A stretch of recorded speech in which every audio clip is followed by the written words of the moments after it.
Hey guys, welcome back to an interesting video on the Wild Rift. So today we're back with a Misfortune Supplementary guide, and today we're going to be taking a look at Lethality Misfortune as promised. Of course, I've always said that the crit version of Misfortune is better. I still believe this is so, and but now a lot of the top Misfortunes are building Lethality, as you guys can see, and also a lot of you guys like the Lethality build. So let's go ahead and cover it, and later on in the gameplay, I'll talk a little bit more about why I still think crit is better.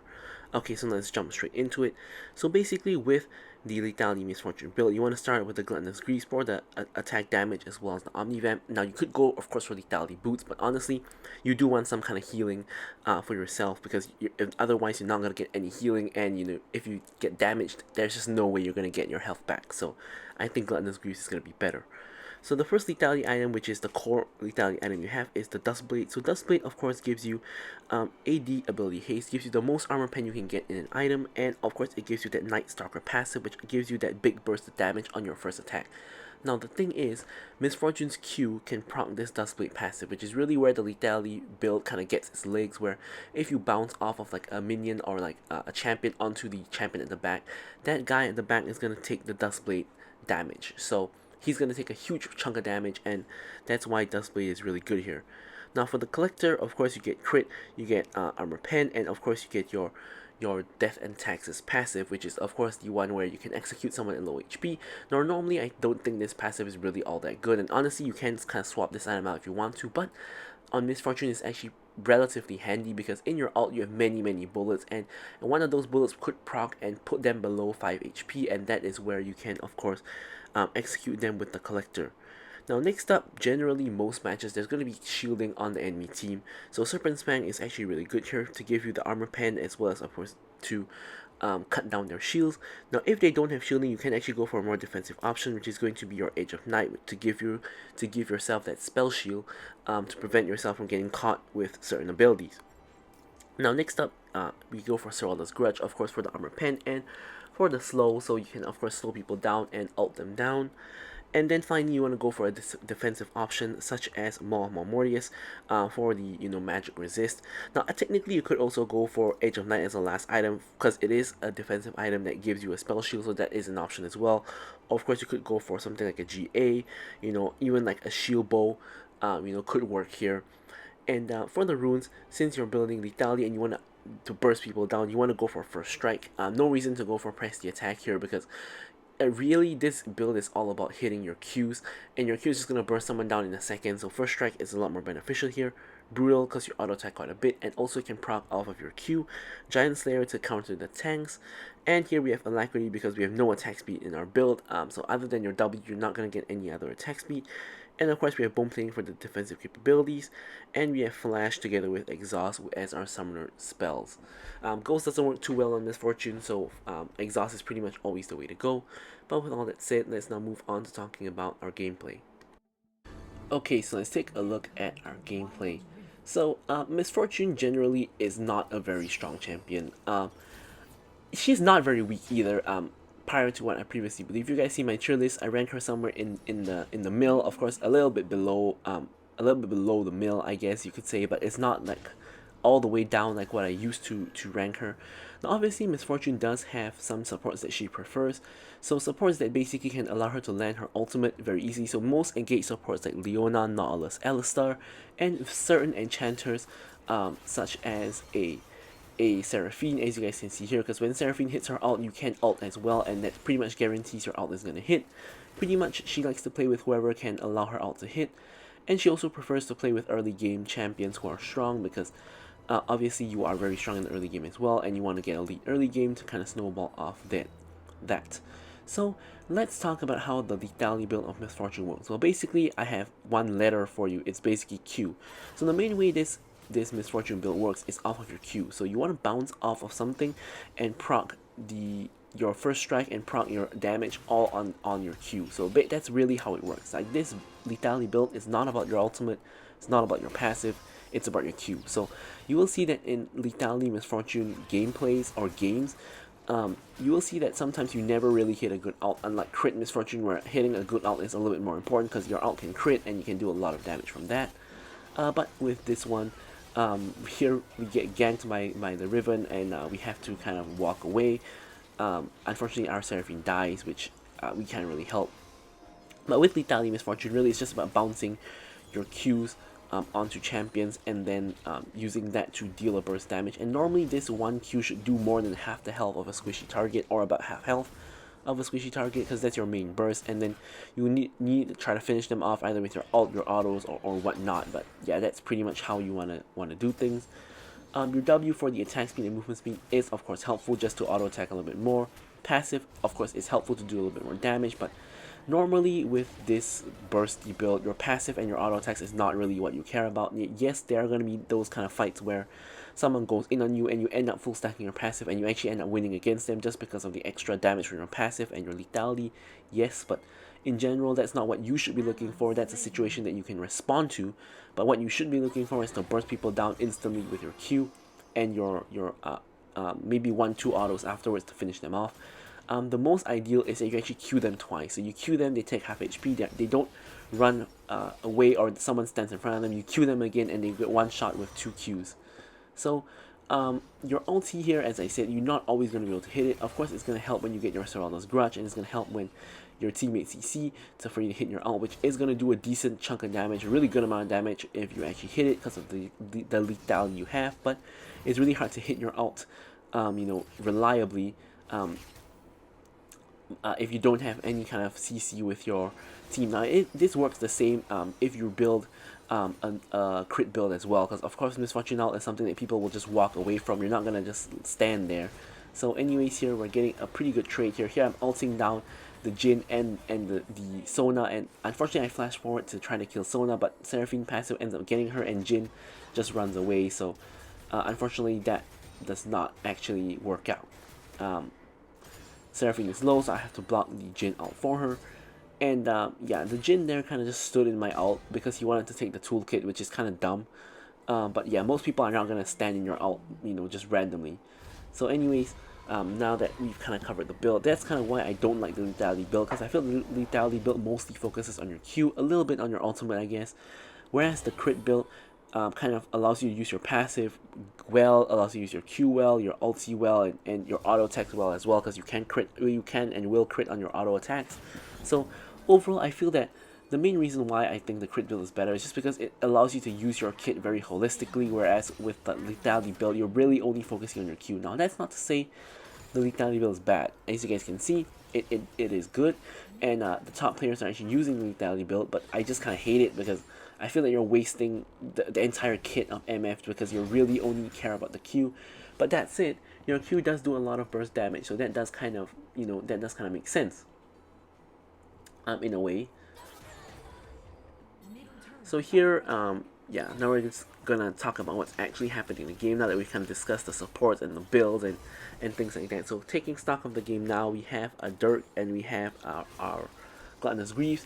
We are, just trading with the Jhin as well as the Sona in lane. Now here, Seraphine ults, which is the Q for me to ult, but Sona actually ults to deny my ult, which is going to be a very annoying trend here. Jhin is ulting, I'm trying to dodge the bullets, but I end up getting hit by the last one. And Seraphine is not helping me block at all, does not return the favor after I helped to block for her. Previously, Talon tries to go in. Yeah, it looks really scuffed off again, but the kill on Jhin does eventually come through. And I guess you could say it does kind of semi-work out. But Jhin is building a decent lead against me from his 2 kills already. So I'm a little bit behind the Jhin, and that's not really the kind of spot I want to find myself in, obviously. But now we're going to head back to lane, and we're going to try to get some farm.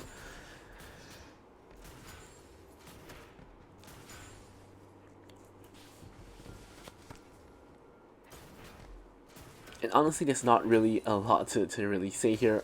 Yeah, pretty much Misfortune is just a pretty simple champion. It's not too complicated, to talk about. And yeah, we're just trying to keep up our farm and trying to get to our item spikes. Nice route onto the Jhin.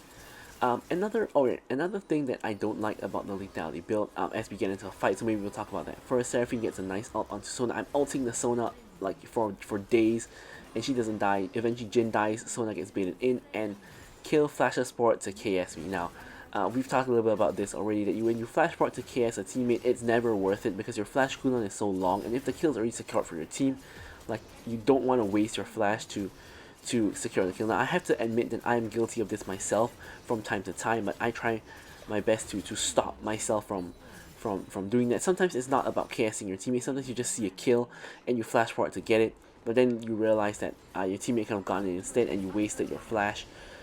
Some people would argue it's not a waste because you get it instead of your teammate, but I would argue that it is a waste because someone would have gotten it anyway, and your flash is normally a lot more valuable, especially if you are the ADC. So, unless you're a Draven maybe, but yeah.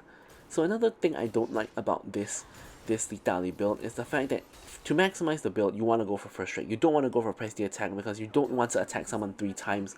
You want to just burst someone down with first strike. And the problem with having first strike is that you can't really use your E to poke people down, because using your E is going to proc your first strike, and that's going to mean that you don't have first strike for your Q. So that's going to reduce your damage output by a lot without having first strike. So you can't really use your E to poke people down. You can't use your E to stack your passive either. So with the crit build, something you can do, which is what I realized is the way most of the time that MF actually wins, is you actually E someone and they're thinking, oh, this E does no damage, so they just stand in it for a second longer than they would normally if it was a damaging ability, and then they have like 2 stacks of MF passive on them, and before they realize it, you come in with another auto full stack the MF passive, and then you Q them and they take a huge chunk of damage without even noticing that they have a full stack passive on them. And this is the mistake that I made myself personally before I started playing MF a lot more after her rework, and I was just fighting MF before the rework, and I realized that she just killed me, when when I thought she shouldn't, and I realized that it's actually because of the passive stacking on me without me noticing. So a lot of people are not gonna realize the passive stacking onto them when you E them. So actually, that's one of the #1 ways Miss Fortune actually cheeses some kills. Like, you just throw your E onto them, and the E stacks like 2 stacks, sometimes even 3 stacks, and then you get a trait on them, and then they take a lot more damage than they would normally have. And yeah, so here, one use of your ult you can do is to clear the wave. Riven tries to go in on me, I exhaust her. You can see my autos are doing really like nothing much because I'm building lethality, so it's not as good as crit, but we're able to fend her off. And another fight ensues. Riven is killing our Talon. We're getting zoned off by the Sona ult, so we can't really walk close enough to help her. And looks like another fight is going to happen here. Malphite is coming in on the flank, ults the Riven. We're trying to finish her off. Kale gets the shutdown. Nasus is killing me, but Kale does give me her ult, so I am able to actually survive. Now Nasus is no threat to me because he can't actually reach me anymore, so I can help to DPS. Now that's another common mistake a lot of ADCs make, which is sometimes when you're low, you just straight up run away from a fight, but you are the main DPS of your team for most of the games, and if you can DPS safely without dying, even if you're 1 HP, you can still output the damage. So in that case, I've already concluded Nasus already used the Wither, Nasus already used his E, so the only thing he has is his Q. And for him to use Q, I have to be standing right next to him. So as long as I'm not next to him, and he also doesn't have flash, so as long as I'm not next to him, there's no way he can kill me. So in that case, that's why I was still standing there and DPSing, because Nasus is a really tanky guy, and you kind of need the DPS to kill him. So here I'm realizing that this is a horrible situation. Lucian's coming in off on the flank, and my team is, pretty much all dead. So here I have to run away, run for the hills, not contest the dragon. And here we can see multiple people just running to the mid lane, so I'm just running away. Riven tries to go in, but not quite able to close the gap here. And the situation is looking pretty dire for my team. The enemy team has a 10k gold lead. They have 2 dragons, and if you look at the goal situation on my team, I have the most gold on my team at 8.5k gold. The next highest is like Kale with like 7.3. So I'm 1.5k gold ahead of the Kale. But if you look at the enemy team, when you compare my gold to the enemy team, I have barely more gold than Nasus. And like Riven, Jhin, and Lucian all have a ton more gold than me. So the situation is pretty horrible. Now Nasus is trying to go in. I'm trying to DPS him from behind again. I'm just tickling him because I'm building lethality. I don't do very much damage. Kill ult comes in on Seraphine. Pretty much the same situation. Nasus gets baited, and Nasus eventually dies to the damage of 4 people whacking him at once, which obviously no one can really survive that over an extended duration. But yeah, so here the situation is not looking good. I'm trying to stop Jin. Look at that bounce damage onto the Jin. Jin takes a bunch of damage and eventually you kill him. So this is how Lethality MF is supposed to work, basically. Like you can see, I bounced onto him, full stack the passive, and then I just, you know, auto attacked him like once, twice more, and he just gets one shot from 100 to 0. This is really how this MF build is supposed to work. Like that's the ideal scenario for MF. But yeah, so now we back, we pick up the Serpent's Fang, which is going to be very useful against Sona. Sona has a team-wide shield with her W. We're trying to help our Seraphine here.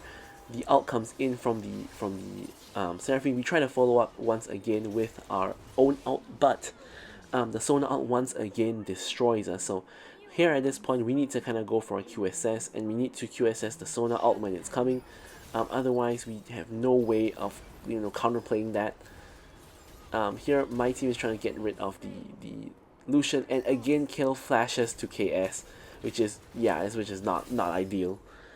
She's wasting you know, flashes the whole game, and you know, we are really behind. When Kale is about to hit like 3 items, she is about to hit level 15 you know, in a few minutes. And if that happens, we do have a fighting chance to sort of get back into the game and see what we can really do about the situation.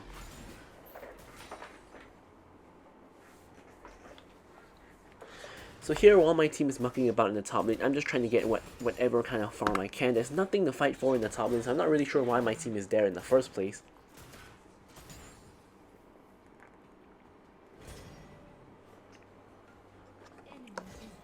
They're getting run down for no reason by the enemy team.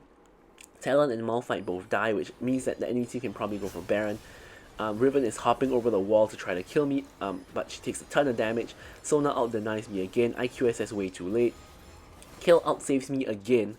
I have to say that even though the kill is flashing the KS, she has saved me twice with her ult, and she has saved Seraphine once with her ult as well. So she's not selfish with her ult and only using it on herself. So, you know, I have to compliment her where it's good as well. Now here I'm going to slow down the Lucian and run him down, and we eventually get the kill on him with our burst damage because he is low enough for us to just kill.